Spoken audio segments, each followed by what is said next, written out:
We are on the land of the Bidgul people, the traditional custodians of this place, and I would like to pay my respect to the elders both past and present and extend that respect to other Aboriginal and Torres Strait Islanders.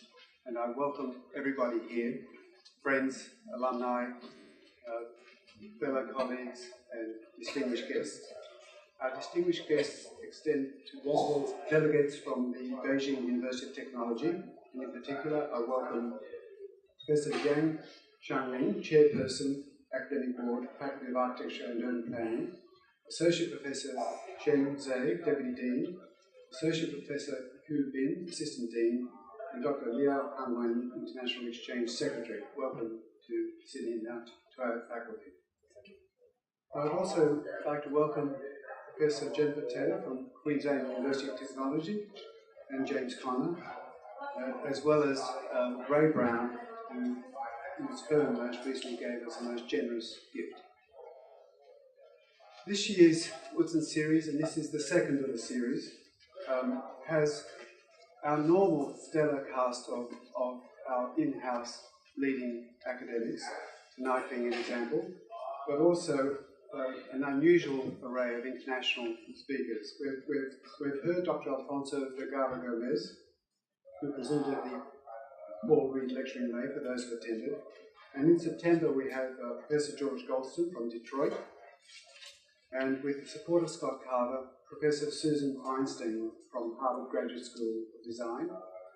And in the final lecture this year in November, Professor Satoshi Hosei from Shizuoka University of Art and Culture in Japan. In the last months we've had a number of successes, and now I'll keep them short because time has lapsed. But I'd like to congratulate our alumnus, Ronald Liu and his architectural firm, Ronald Liu and Partners, for their successful competition entry to design the Qiu Centre in Hong Kong, the first of 17 core arts and cultural venues to be opened at the West Kowloon Cultural District. Ronald Liu is a very generous patron of our faculty and also the university. And recently I took a call from Ronald asking me if we could supply some names of graduates for him to employ, and I said, how many? And he said 50. That gives you an idea of what we're talking about. We celebrated the success of 3 of our industrial design students, Shanshan Wang, Alfred Boyadis, and Marco Talarida, who have been shortlisted for the Red Dot Award in Industrial Design. There are 15,000 entries to this award. Shortlisting in itself is a great achievement. A group of building design students led by third-year architectural computing student Rebecca Arolo will exhibit on this year's Vivid Sydney Festival. Their project is titled Euphonious Mobius, and it's a dynamic surface for infusing form and media inspired by the hypersurface interface architecture of the 80s. There you go, you have the revival of the 80s already. And our senior lecturer, Dr. Hank Hassler, will also curate an exhibition and will be part of the Vivid Sydney Festival and International Symposium on Electric Art. And he has an exhibition which can be seen at the Customs House Circular Quay from May through to June now. And we'll also be hosting Bill Gates here at on the 28th of May. Tony Jones from the ABC's Q&A will moderate a discussion on investment in global health and development, and it will be aired on television 8:30 on the same evening.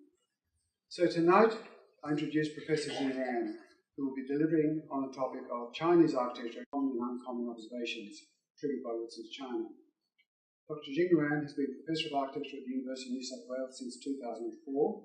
He was Chair of Architectural Design, the Architectural Design Group, and Director of the Masters of Architecture program from 2005 to 2009. Prior to this appointment, he was Head of the Department of Architecture at the University of Technology, Sydney. A scholar of international standing, his books include Allegorical Architecture, 2006, and New China Architecture, 2006, Topophilia and Topophobia, co-authored, 2007, and Editing and Writing in Skyplane, co-edited in Skyplane in 2009. He is co-editor with Ronald Knapp of the book series Spatial Habitus, Making and Meaning in Asia's Architecture, published by the University of Hawaii's Press, and Xing has published on architecture and anthropology, Architectural Education for the Lewis Kahn and Modern Contemporary Architecture in China and Australia. Xing's books have received both critical acclaim from academic journals and enthusiastic appraisal from the mainstream media. His essays have appeared in some of the world's leading academic journals, such as the Journal of the Society of Architectural Historians. Xing has also contributed as a critic to professional architectural journals in Australia and China. In 2011, he won the third prize of the UIA International Architects International Competition on research papers in architecture and urban design. I welcome Xing to the stage. I'm very pleased to have this opportunity to give a public lecture in my own university. Now, I have been asked to give a lecture on China, and it is in the Utzon lecture series. Hence, the title of my talk is The Chinese Courtyard. Utzon's interest in Chinese architecture, which may appear a little tantalizing in the lecture abstract that I'm sure many of you have read, is only the preamble for my talk today. So for those ones who have a particular interest in the topic of Utzon and China, I have a brief footnote here for you. This topic has been studied by many scholars, among them, and let me name a few. Siegfried Gideon is probably the pioneer, and there are also Tobias Weber, Elsie Galan, Kenneth Frampton, Peter Myers, Philip Zhu, Zhao Chen, and more recently, Qiu Chenyu, who undertook a PhD on this topic, which simply is titled Utzon's China. And Utzon's love affair with China has been documented in detail and with much loving care in this thesis. So you can refer to this scholar's work if that's your real interest. But let me return to my talk. Let me begin with a common observation, which is familiar to all. And from here, I will move to an uncommon observation. That is, to my mind, a peculiar omission in Utzon's interpretation of Chinese architecture. In his famous party diagram illustrating the idea of the Sydney Opera House design, the prominent Chinese roof above a raised platform is compared to the floating cloud hovering over the ocean horizon. The walls are deemed insignificant, hence diminished by the modern master. We therefore assume that Chinese architecture possesses the kind of fluidity of space as promised by modern architecture. This party, as we know, has been repeatedly used to understand the defining character of not only the opera house, but also the remainder of the works in Utzon's oeuvre. That is, the platform or the plateau. But what has been neglected altogether is that any such pre-modern Chinese building, be it a house or a temple, is confined in a walled compound. There is no horizon here, but only the sky framed by the courtyard. And this is my modified sketch. As you can see, that's the reality.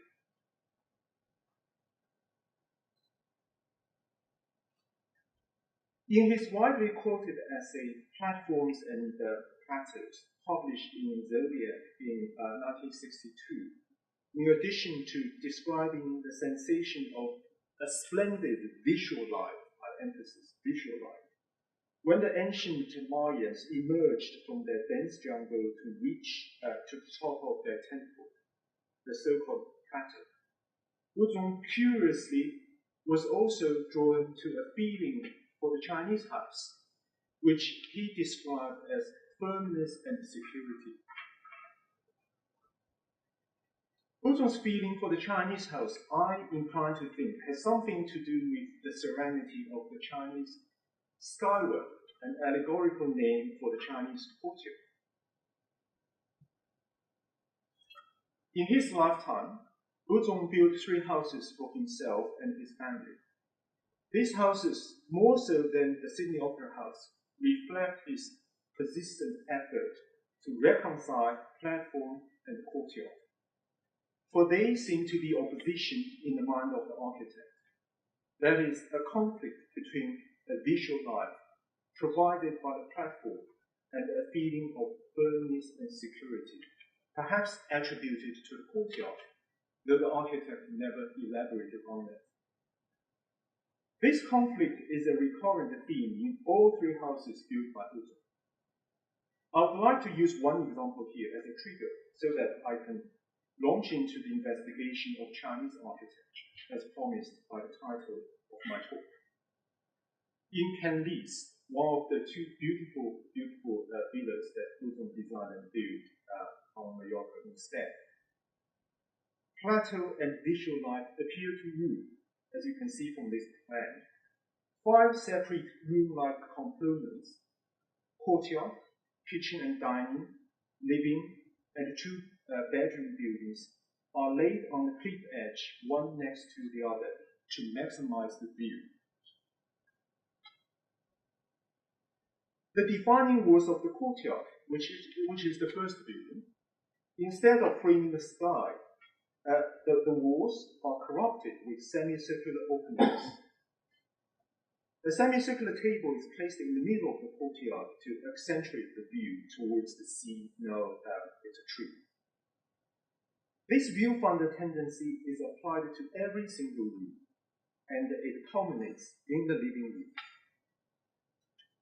The large semicircular stone-built seat makes the room like a theatre setting. The stage is the sea and the horizon. The deep window alcoves poke out like eyes, but the section of this room you can see in the bottom. The section of this room is curiously cave-like. The ceiling soars high above the eye-like view from the window. Such verticality, it seems, wants to internalize the room. A small clear-story corner opening up against the wall gives the textured stone wall a divine wash, though it only lasted for 20 minutes during the day. This heavenly light from the above, it is said, is an afterthought. Still, there's far too much glare from the Mediterranean Sea, and also the unwanted attention from the architecture pilgrims. There were too many architecture tourists. Some 20 years later, Utzon felt the urge for further retreat.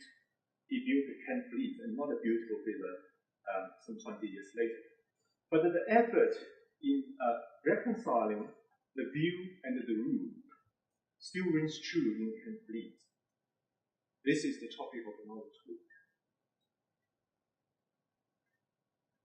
Although it may have little to do with the courtyard, the problem of this conflict was already foreshadowed in Utzon's interpretation of the ancient Maya temple. While the vision of the Mayas was limited in the dense jungle, the flat-top pyramid Plato, in his mind's eye, would enable the Mayas to expand their horizon. But the Mayas were not unique in this instance. For any pre-modern people, vision was limited to a place. The imagination of distance afar often was helped with building a watchtower or a raised platform, which was a necessary component of a straightforward cosmic model. But the actual habit of climbing high to inspect the horizon would have been an occasional affair. For the tower or the raised platform was a sacred place. Differently put, the summit of this stratified cosmos was reserved by the pre-modern people for the symbolic connection with their God. That is the dialogue with heaven. Utzon's reading of this ancient architecture is a modern imagining.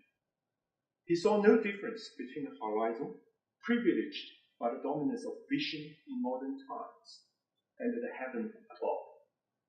The ancients did not, as we moderns do, demand a visual life. The consolation gained through the devotion to their gods overrode any visual pleasure. But Utzon, deep in his subconsciousness, was a sensitive soul.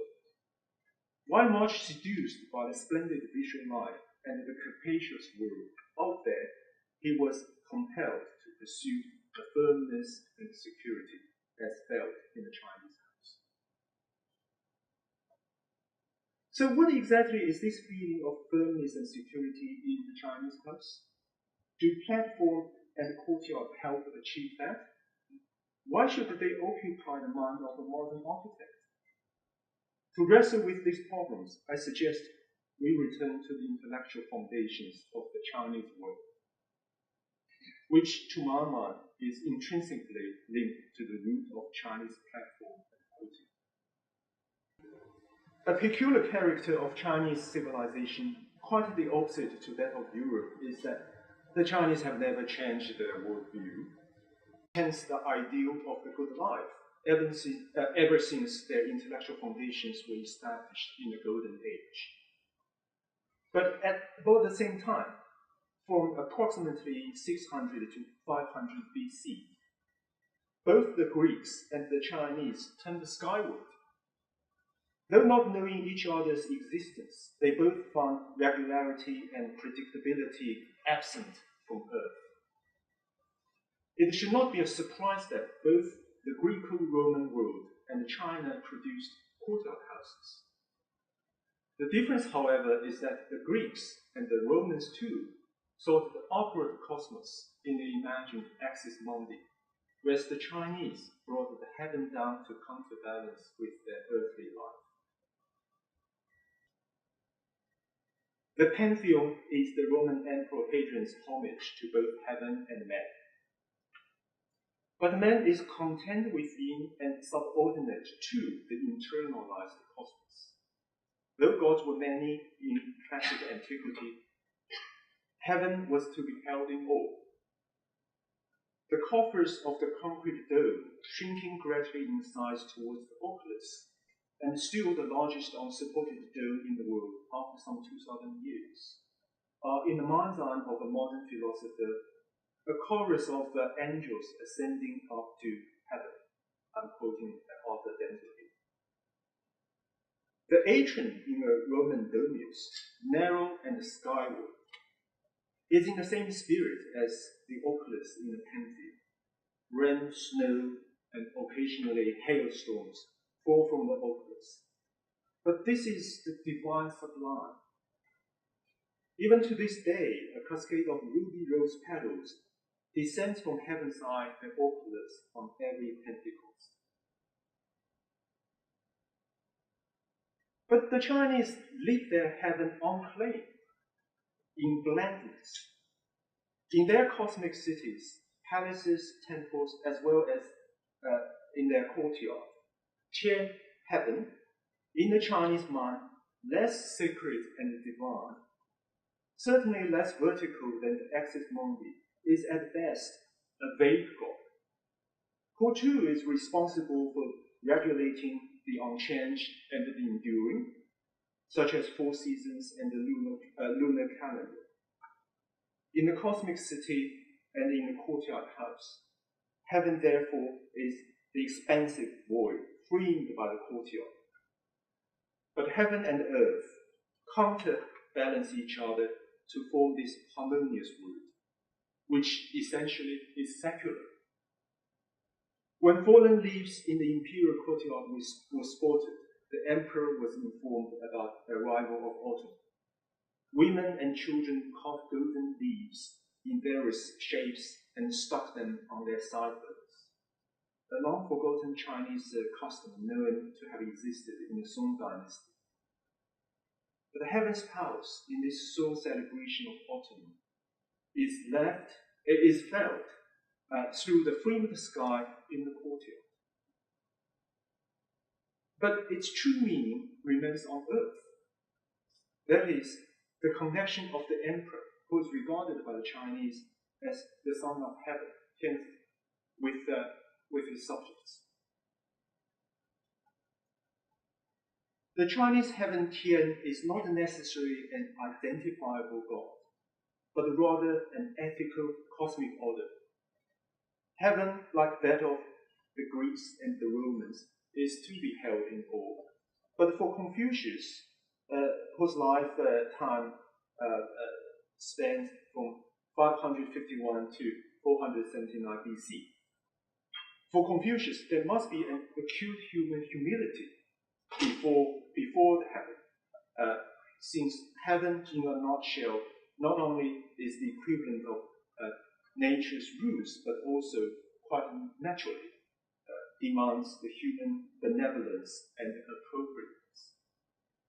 So the master concluded, I wish to speak no more. Zigong, one of his disciples, asked in puzzlement, Master, if you do not speak, how would the little ones like us still be able to hand down any of your teachings? The master replied, Does heaven speak? Yet 4 seasons follow their course, and 100 creatures continue to be born. Does heaven speak? So in all his teachings, and one thing that Confucius has emphasized much is not to speak too much, and he's very suspicious of smart talks. Having had a long search for the harmony in the human world, what was achieved then by the Chinese during and a few hundred years after Confucius' life was a golden mean between heaven and earth. Earth is pertinent to family, society, and the individual. That was to be applied to the ritual of the state, or the rite of the state, as well as everyday life. Over a long period of more than 3,000 years unbroken history, the Chinese have perfected, rather than continuously reinvented, their way of life. The Chinese house, too, remained largely unchanged in its meaning and anatomy until the turn of the 20th century. So I've wondered, is this golden mean a harmonious coexistence of platform and courtyard in architecture terms, which Utzon attempted to reconcile in his own houses? The Chinese saw no need to develop a building type to respond to a specific use of it, which the English took to an unparalleled level of specificity in the 19th century, when work and living were separated and the endless institutions emerged. For the Chinese, not only the city, the imperial palace, the temple, the market, and the house were all configured in the courtyard. One could hardly distinguish, based on the mere look of it, the rather repetitive courtyard configuration of the building, and you can hardly distinguish a Buddhist temple from that of a Taoist temple, or even a mosque. We therefore can safely conclude the Chinese courtyard is the prototype of Chinese architecture. The Chinese did not start off with the courtyard as their primary housing pattern. It took them at least 3,000 years of transformation to reach the point of the first courtyard. 3,000 years is a little too long for today's talk, so I shall skip it. The crunching point is believed to be the 500 years between the Western Zhou and the spring and autumn period, that is 1027 to 476 BC. The last 100 years of this period happened to be the lifetime of Confucius, who, as it turned out, had become the synonym of Chinese civilization for the next 2,500 years. What then was the Chinese house like at the time when the static Chinese worldview was established? We unfortunately have no surviving buildings to assist us in this regard. Material evidence from archaeological findings and ruins are not nearly as comprehensive and complete as seen in Pompeii. But we will soon realize the lack of surviving examples or archaeological evidence is not necessarily a problem. For the Chinese had always betted their hope for immortality on the literary world rather than bricks and mortar. So before we look at the reconstruction of an early Western Zhou house based on the found ruin site, let us first examine the prototype derived from literature. The Chinese house is an idea. It can be derived from the written word, which is precisely what the Qing scholar Zhang Huiyan attempted to make sense of, a scholar official's house in Western Zhou and spring and autumn period. This is the diagram. Enclosed within a walled compound, Zhang's courtyard prototype is centered on a symmetrical axis, marked by the front gate. The house itself, too, is centered on axis. Due to the symmetrical and axial composition, the house is dominated by the central hall, or the town. The rooms wrap around the hall on three sides. So a stone tablet inscribed with ancestors' names, though isolated and small, is found at the center of the overall compound, which appears as a powerful reinforcement of the symmetry and the axis. Zhang expectedly classifies the central hall as the family's ritual and ceremonial room. While Zhang's textual hypothesis can easily be dismissed as speculative, since the drawing, schematic, and without any sense of scale, can hardly be regarded to the modern eye as architectural. A reasonably reliable reconstruction of an earlier Western Zhou house by the architecture historian Fu Shilian, based strictly on the ruin site and construction reasoning, proves that Zhang's literature-based guesswork is not at all far-fetched. It is in fact a sleek basis, almost like that of a mathematical formula of the Chinese house and domestic life. This is the reconstruction by the architecture historian Fu Shilian. Now, the meanings of the courtyard house components, starting from the screen, freestanding, outside the gate, men, the courtyard itself, Qing, and the central hall, Tan, raised on the platform, which is here, raised on the platform. To the inner room, behind it, to the inner rooms, they had largely become the linguistic roots for other literary implications in the Chinese language. Now, here, let us focus on deciphering the meanings of the platform and the courtyard. After the gate, there is the central courtyard, Qing, and the central hall behind it. Elevated on a platform, the hall is open to the court without the front wall. Left often is respected in the Chinese antiquity, so the stair on the west is reserved for the distinguished. When one is given the privilege to step up from the western stair to show the respect and the humility, the guest often insists on using the eastern one. Sedentary furniture was not yet developed at that time in the spring and autumn period. So when the blind musician Mian called in, Confucius paid him the utmost respect by showing him the way up. So when Mian reached the steps, the master said, mind the steps, and taking him to his mat, the master explained, so-and-so is here, so-and-so is there. This must have been a taken for granted and yet legible sequence.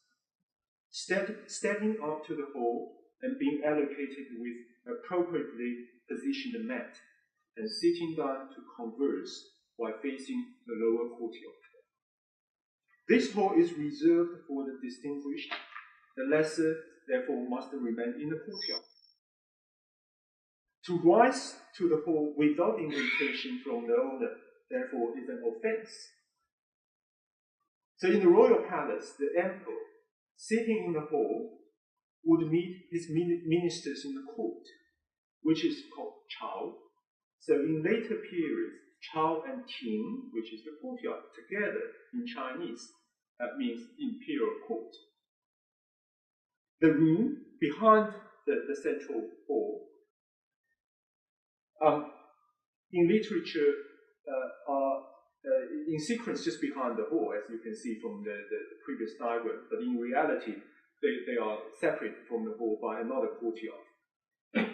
One must, in the first instance, be allowed to step up through the hall before going into the rooms. So the room is more akin to the meaning of the chamber. But the chamber, the ultimate inner world of the Chinese courtyard, normally is not open to a guest. So when Bo Niu, a disciple of Confucius, was seriously ill, the master went to see him. Holding Bo Niu's hand through the window, he said, "He's lost, such is fate, alas." Confucius regarded Bo Niu as a man of high moral integrity. So even in this circumstance, the master did not enter the chamber. He talked to his disciple through the window. Confucius was a master in using courtyard analogies. So commenting on the learning of another disciple, Zilu, he relies on the inner nature of the chamber and the meaning of the hall. And this is what he said. He said, Zilu has ascended to the hall. He has not yet entered the chamber. Differently put, Zilu's learning is not quite yet at home. So when one not only ascends to the hall, but also enters into the chamber, his learning must have reached the level of supremacy. This, centered around platform and courtyard, in a nutshell, were some of the essential meanings of the Chinese courtyard, which were further elaborated and perfected in the next 2,000 years, but never abandoned. Now, the Chinese, as we have seen, did not use the platform to expand their horizon or to enrich their visual life. Not that the Chinese were never drawn to the capacious world. They instead indulged this irresistible call by stretching their imagination, and more artfully by internalizing that in their confined courtyard through everyday pleasures and literary pursuits. Now, let me illustrate this point with two examples. As alluded to earlier, the Chinese invested more in the written word and never took the built word too seriously. The earliest surviving Chinese house arguably can be dated in Ming Dynasty, that is between the 14th and the 17th centuries. But in reality, any surviving Ming house would have gone through numerous renovations and even rebuilding. The Chinese house of the past exists primarily in literature and occasionally in artifacts. A wealth of unearthed artifacts, they are brick reliefs, 画像砖, and clay house models across the long reign of Han, which is 206 BC to 220 AD, show not only the meticulous details of the Han house, but also the vivid domestic life within the house. Now, the first Han emperor, Liu Ban, the wise Han Gaodi, decided to let his long-suffering subjects to rest, so that they could recover from the bloody rules of Qing. During his reign of 7 years, Han Gaodi laid the fine building blocks for more than a century of prosperity, the early and the middle Han, which plateaued under the reign of Han Hundi. In the earlier days, the first thing Han Gaodi did was to recruit the so-called decent and talented scholar officials, Xian Shida, to fill in the roles in his court bureaucracy. And after some 50 years of rest, and by the time of Han Jingdi, The provincial granaries were full, and so was the court food store, which had to let the surplus to rot on open ground. The imperial safe was packed with monies, and the officials could not be bothered to even count them when strong coins were let loose. The new gentry, not surprisingly, benefited most from this prosperity, whom were now sufficiently affluent to emulate the life of the old aristocracy. An Eastern Han Greek relief unearthed in Chengdu, Sichuan province in the 1950s shows a leisurely domestic life in a gentry family's house. This is a 4-square Greek checkerboard courtyard compound, but the hierarchy among the courtyards are very clear. The top left court is the center that is flanked by the hall, as we have already learned, which is this view. The master of the house and the guest, sitting on the floor to a pot of tea in the hall, are entertained by peacock fighting, or maybe phoenix fighting, in the open court. The two front courts are subordinate to the main one in size and use. The entry court on the bottom left is dotted with domestic animals. The court on the bottom right can be plausibly designated to the servant quarter for food preparation, clothes washing and drying, and even there's a well, a clothes hanging rack, and a stove in it. The top left court, which appears to extend behind the hall, is curious, for it is occupied by a multi-story tower. Now, this is unprecedented. There's no sign of a tower in Western Zhou Courtyard, which you have seen the reconstruction based on the archaeological ruin site. And nor is any evidence found about its existence beyond after the Han. Based on some of the more recent names of the towers in Chinese architecture, such as Guan Watch and Wanlou Watchtower, the tower in Han Courtyard, along with the purpose of the fortified courtyard compound, might simply serve the defense purpose. But historians are also tempted to speculate that the tower in the courtyard was used to store treasure, or even for worshipping Buddha, which by then was already imported to China. But the tower engraved in this brick relief is situated still in the servant quarter. It is behind the kitchen and the laundry court, in parallel with, rather than on, the main axis. Dominant it may seem, treasure, Buddha, or defense, as represented by the presence of the tower is subordinate to the main axis, that is, the Confucian world of Chinese cosmos.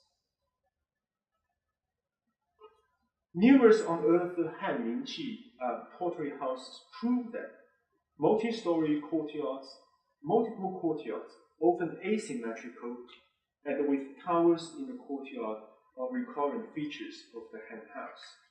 Though some of that may belong to artistic exaggeration or even imagination. The pottery houses were buried in a tomb as funerary artifacts in the Han Dynasty for the dead to enjoy the same life as already lived on earth. But it should not be too far-fetched to assume that the living wished that the dead would enjoy a better life through this representation. So Mingqi, the clay potteries, were popular among the gentry, who in the Han Dynasty were recruited or appointed to scholar official positions. This was the time of transition. Bureaucrats were elected in a flexible mix of hereditary aristocracy, exam, or even recommendation-based meritocracy. Now, the true establishment of the imperial examination system to elect the scholar official for the entire imperial bureaucracy occurred later in the Sui Dynasty, 581 to 618 AD. The Han gentry, differently put, were below the aristocracy in terms of their means, and these clay models were produced to cater to their needs. They came as a series of keeper pots, which could be assembled in different combinations at the owner's fancy. This may explain as to why most of the combinations are asymmetrical and appear rather free in configuration, partially due to the convenience of using the economical keeper pots to make the clay models, but partially also because the afterlife can be loosened up a little bit from the high demand of Confucian ethics. Among the examples, towers usually appear at the corner, more like the watchtower that provides the opportunity for the gentry to expand their horizon. The tower is at the margin of the Confucian world. It is the escapist haven for cultivating the non-conforming and, in the Taoist fashion, the light-hearted individual. This is the scholar official who, amidst his duties as the official and as the paterfamilias, would occasionally indulge his artistic fascination and even ridicule himself in the spirit of Zhuangzi in a secluded and yet lofty place hidden away from the earthly life beneath his feet. The tower in the courtyard might have never existed in reality in a Han house, but it nonetheless is nothing short of striking that in the earlier days of the static Chinese empire, the gentry already started seeking the freedom of the individual, albeit it might only appear in their artifacts for the eternal life. Such is the thrill only occasionally contemplated by the scholar official of the Han gentry. He certainly was not able to live up to the expectation of Zhuangzi, to practice the life of a complete anarchy or a non-conforming individual, though the sage does not really preach an ascetic or yogi life that requires one to become, spiritually at least, hopeless. So a tower in the courtyard, either in the imagination for the afterlife or in reality, was as far as the Han scholar official would go to strike this golden mean in life. But the tower in the house was not to be seen again after the Han Dynasty. The need for a levitating escape into a tower, regardless of its actual existence in reality, was by the Han Dynasty by the garden attached to the courtyard. The Confucian world, complemented by Taoist garden and occasionally spiced with the metaphysics of Buddhism. This time, we have many surviving examples, mainly dated from the 17th century onwards. Now, we have a Chinese garden here in Sydney's Chinatown, and the spatial anatomy of a Chinese garden, I believe, is familiar to most of us. But a Chinese garden never existed alone and by itself. Let us take a look at the plan of this bee residence in Suzhou. We notice that in this instance, the garden and the house are actually together.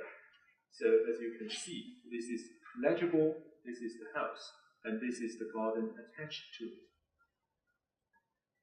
Which was the norm? For the garden often was complementary to the house. Now the axial and symmetrical house of multiple courtyards should be legible to us by now. It is the Confucian world that facilitates a social hierarchy within the family and its inhabitants. And it is a kind of decorum that the house itself imposes on you. And that is legible to everyone. That was legible to everyone. But there are discrete side doors here and there, and one can occasionally sneak out to the garden without being noticed. But beyond this rather rigid structure of the courtyard house, the pattern of the Chinese garden too is also quite universal. exactly the same kind of elements, exactly the same kind of pattern that is repeated millions of times over the centuries. So how does the garden, as much internalized as the courtyard house next to it, enable the free-spirited Chinese souls to extend their horizon? Let me again resort to literature. This time, there are two episodes from the magnificent 18th century Chinese novel Dream of the Red Chamber, by Cao Xueqin. The first episode occurs when the master of one house, Jia Zhen, invites a group of kindred spirits and literary friends, and also his son, who is studying classics at the time, for a walk in the newly completed garden. What then takes place is a kind of competitive game, where all these rather cultivated individuals recite classic poems and give them some slight turn and twist so that they can name the buildings and bridges in the garden, and thereby bestowing a meaning and creating a spatial narrative hitherto unexpressed. After this exercise is completed, the garden is believed to have a life, and from this point onwards, the garden belongs to the master's family, and in particular, the master himself, the person who has commissioned the garden. The builder had little to do with that. The builder just repeated the existing spatial pattern. Here, the garden has provided an opportunity for the literary imagination to run wild.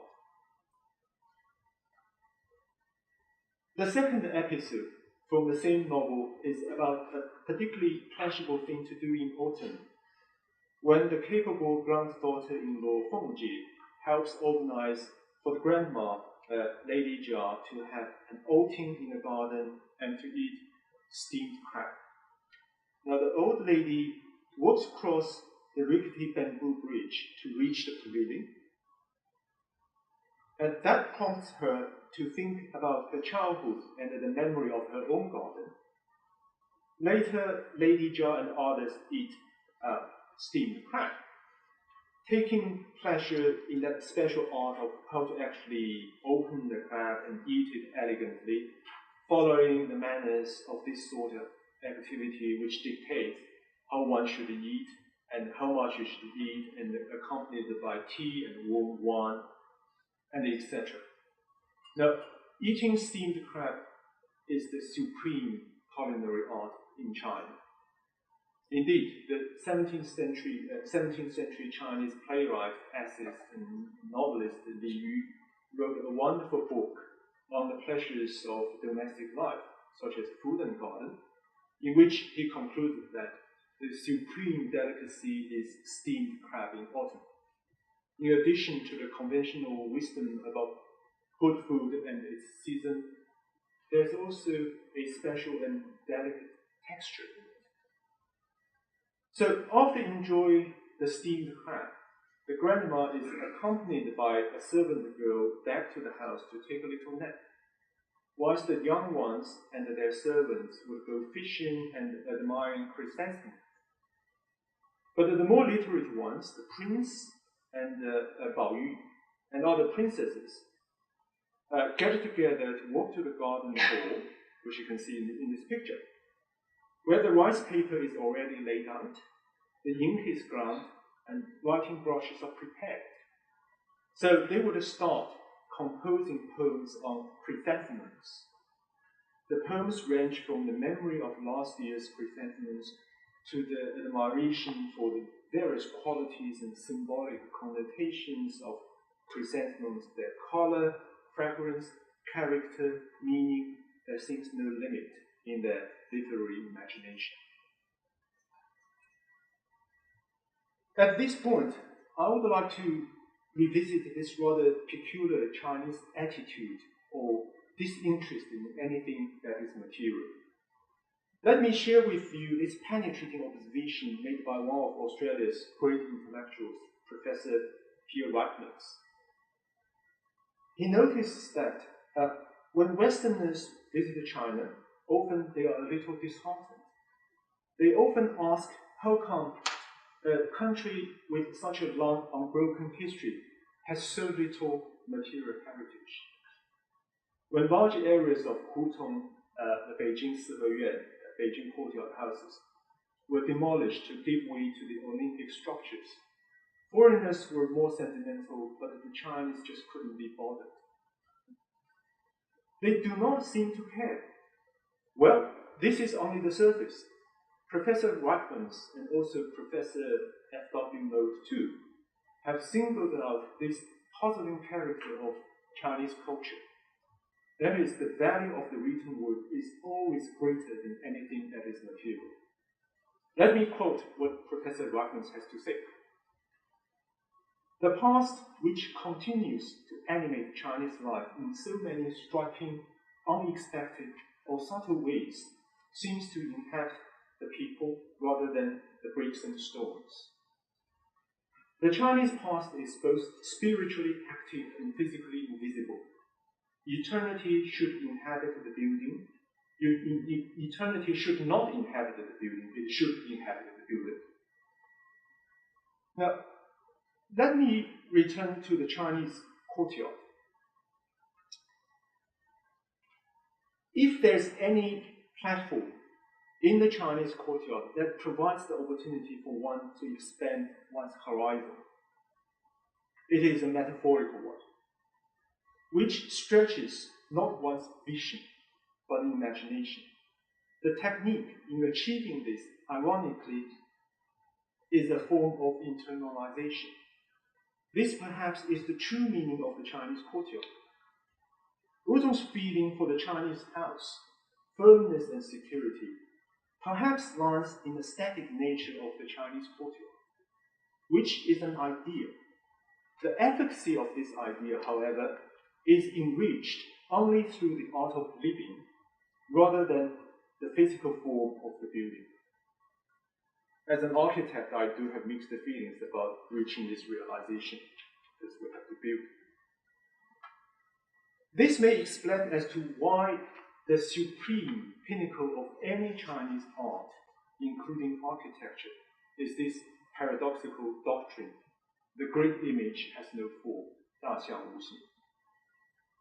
But what facing our time is this irreconcilable conflict between a relentless pursuit of physical and visual expansion in the horizon, and also a yearning for firmness and security, of which Utzon was no exception. Thank you.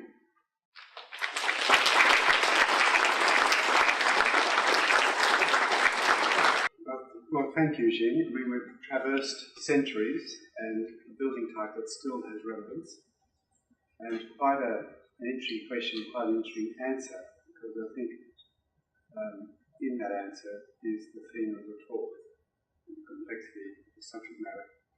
So, thank you for giving the lecture. Let's join hands, please.